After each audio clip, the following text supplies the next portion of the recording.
Welcome back, everybody. Today is class number 3, continuing with the teaching of the Ari, his third paragraph, where he describes in a little bit more detail what was the contraction that occurred on the 4th level of desire. Remember, we have 4 levels of desire, 4 sizes. We had small, medium, large, and extra large, or 1, 2, 3, and 4. And the contraction that occurred after the endless light, after in quotation marks, because there's no such thing as before and after, but the effect of the endless light brought down a certain light or a separation that occurred through a contraction that happened on the 4th stage of desire. It happened in the extra large cup. So what exactly was that contraction? He begins like this.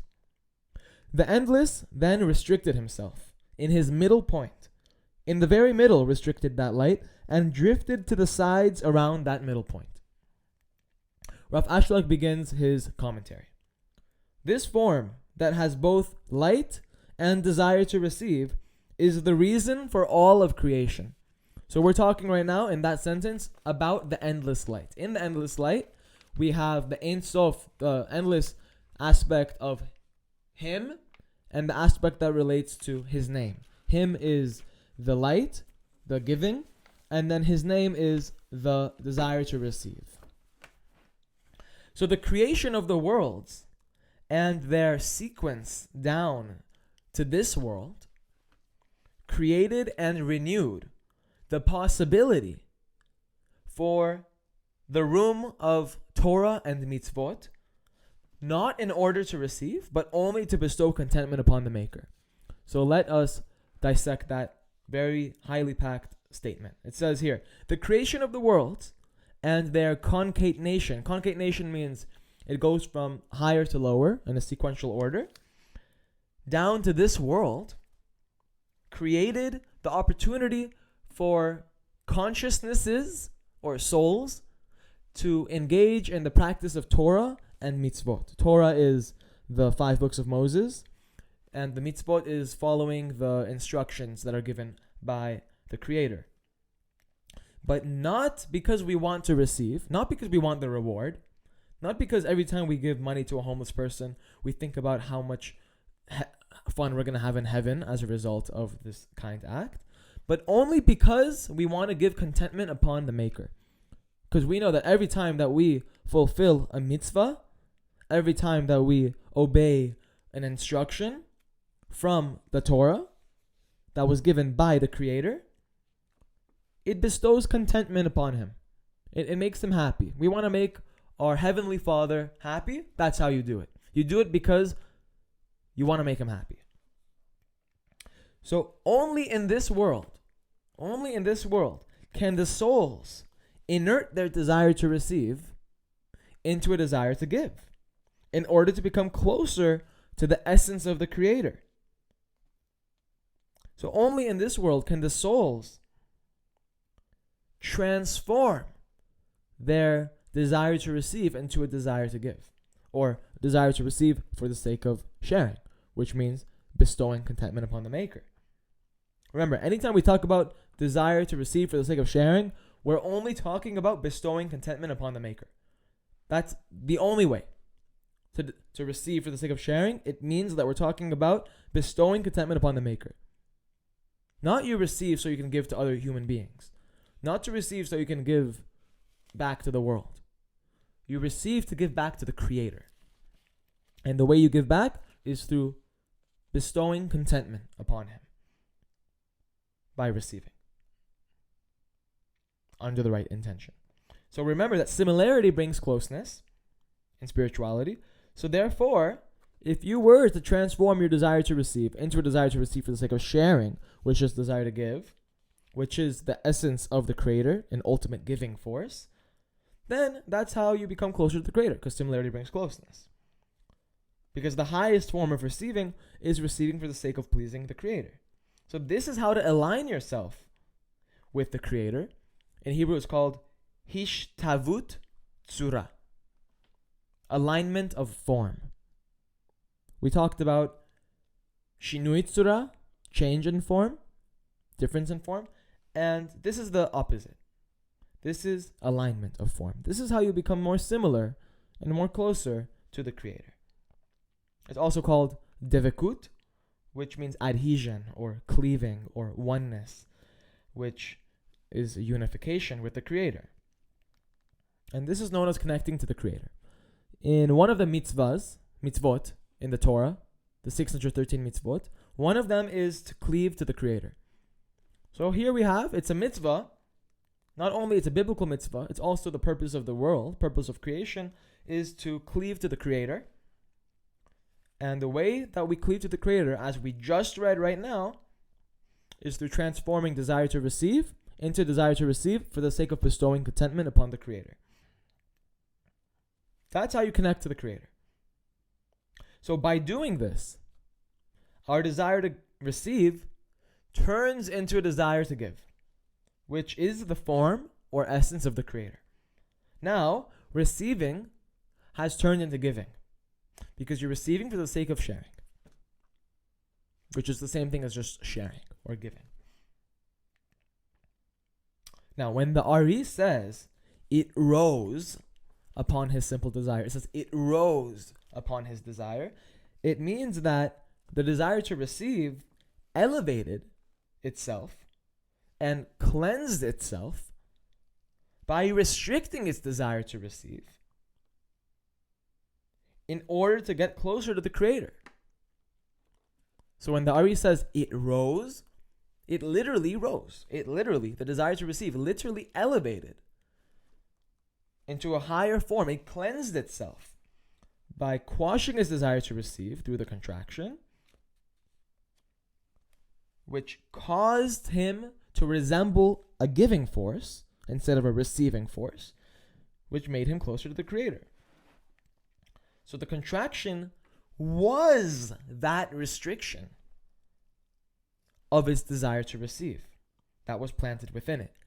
That's the meaning of the contraction. That's what it was all about.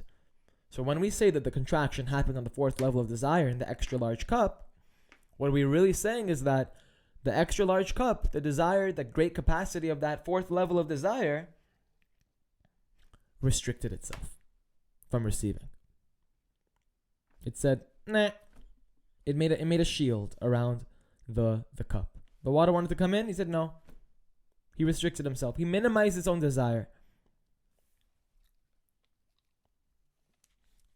which is what it says right here. As a result of the restriction, the desire to receive was minimized.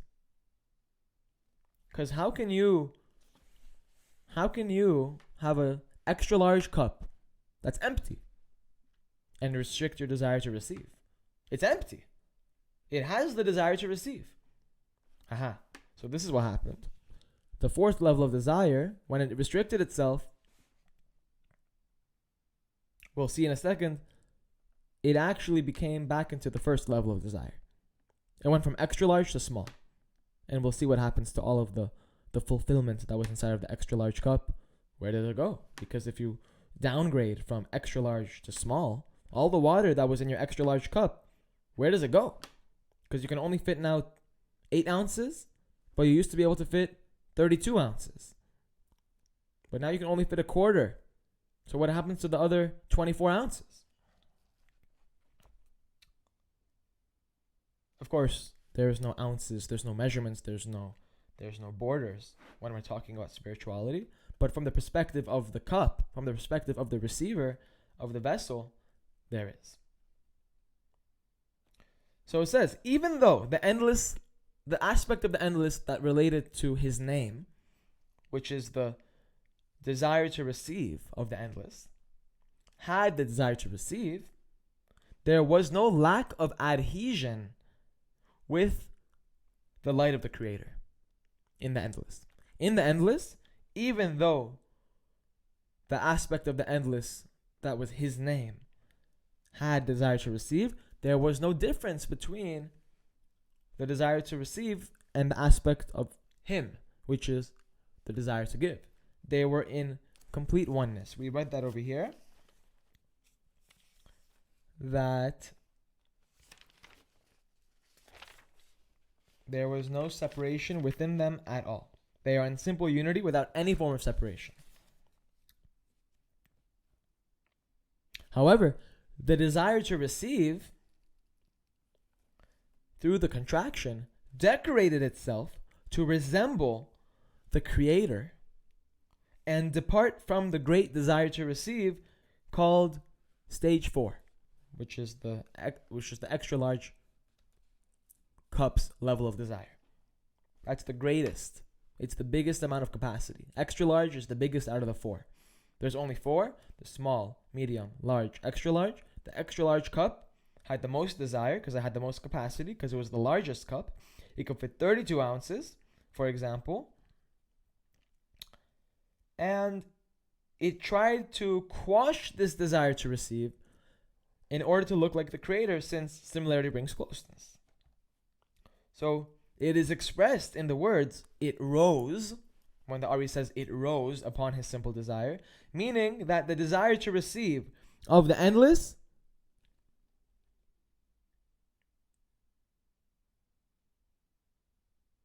minimized its desire to receive, elevating and cleaving itself to the light of the Creator.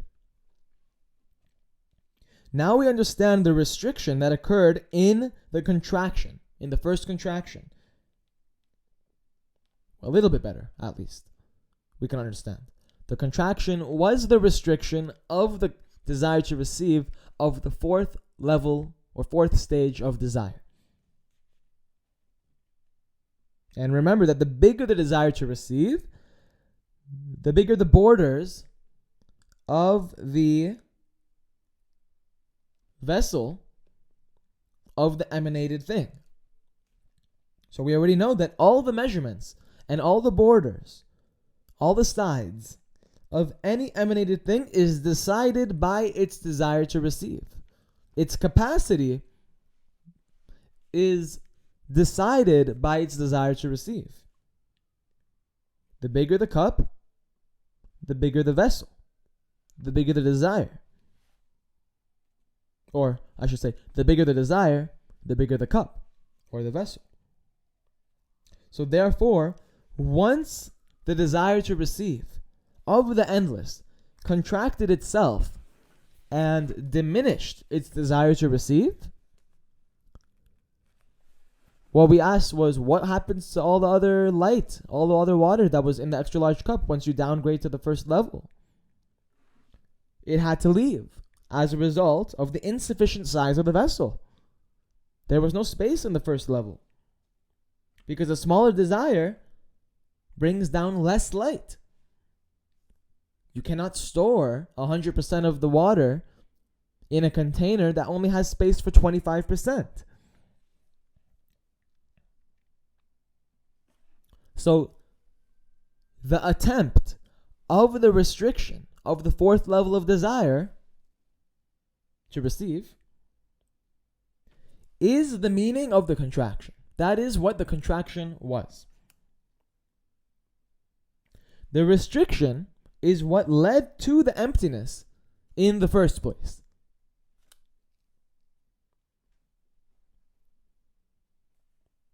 An attempt, so we have here the attempt to be a more giving force, because by restricting, it quashes the desire to receive and resembles more so towards desire to give. So the attempt to be a more giving force and quash the desire to receive is actually what led to the lack. That's what led to the lack of light. All the vessel wanted to do was be like the light. That's all that the contraction intended to happen. He wants to be like the Creator. But the very act of trying to be closer to the Creator or resemble the Creator, since similarity brings closeness, drove the light further away. Sounds like a tragedy. The person who taught me this, he had an interesting way of connecting this to our lives.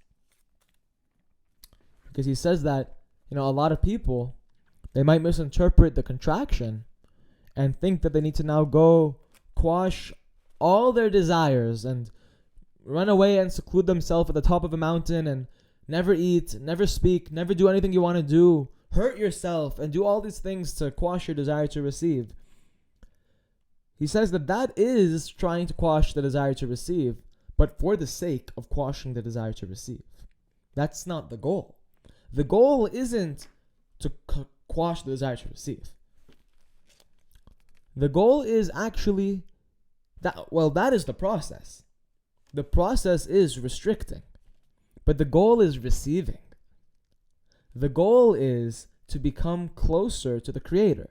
So far we're only talking about the halfway point. We've only talked about the restriction. Part of the process of the restriction, which we haven't talked about yet, is a transformation of the desire to receive into a desire to give, which we'll talk about hopefully in one of the upcoming classes. So the goal is to receive as much as possible, but for the right intention, which is for the sake of bestowing contentment upon the Creator. Because the Creator is the ultimate giving force, and He wants to give it all to you. The Creator wants to give it to you. So whenever you transform your desire to receive into a desire to give, you should remember that similarity brings closeness. That is how you become closer to the Creator. With everything that you do, ensuring that your intention is to connect to the Creator. Everything that you do, you bring in the Creator into the equation, include Him in the experience, bestowing contentment upon the Maker. That is what connects you to the Creator, brings you closer to the Creator, and brings devekut, adhesion, cleaving, oneness, unification. Next time we're going to continue on Rav Ajlag's commentary on how is it possible for there to be a middle point, because it kind of sounds like we're talking about something physical, chas b'shalom, because middle is in between beginning and end. And so if there is no beginning or end in spirituality, there's no limits, then how can there be a middle point? We'll talk about that next time.